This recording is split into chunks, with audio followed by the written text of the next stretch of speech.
গ্রামের বাড়িতে এসে দিনগুলো না বেশ ভালোই কাটছে। খাওয়া দাওয়া, ঘুম আর ঘোরা। তো হ্যালো এভরিওয়ান, গুড মর্নিং। সকালটা শুরু করলাম এক গ্লাস বেলের শরবত দিয়ে। তারপর কিছু কাজবাজ ছিল, কাজবাজ সেরে নিয়ে আজকের বাড়িতে কেউ ছিল না, আমি আর আমার দিদি ছিলাম। তো দুজনেরই রান্না করার পালা, সবজি ফবজি সব কাটা হয়ে গেছে। তারপরে মা গেছিল বাজারে, বাজার থেকে কিনে এনেছিল দুখানা বড় বড় সাইজের শোল মাছ। শোল মাছগুলো এত টেস্টি ছিল, একদম জ্যান্ত ছিল, দেখতেই পেলে লাফাচ্ছিল।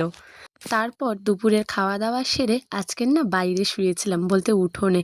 উঠোনে আমি শুয়ে শুয়ে একটা জিনিস লক্ষ্য করছিলাম, আমাদের যে তেঁতুল গাছটাতে কত পরিমাণ তেঁতুল হয়েছে।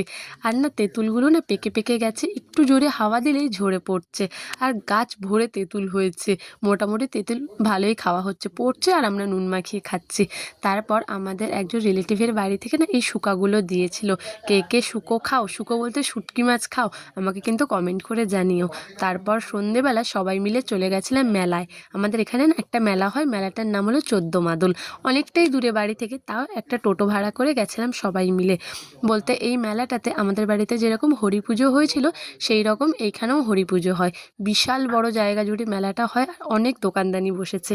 এখানে যে সব দোকানদানি বসেছে সব কিন্তু নিরামিষ, বলতে পেঁয়াজ আমিষ জাতীয় কোনো কিছুই দোকান বসেনি। তারপর বাড়ি ফিরে এলাম। তারপরে ব্যাস এখানেই শেষ করলাম। কাল আবার দেখা হবে। টাটা। সবাই ভালো থেকো।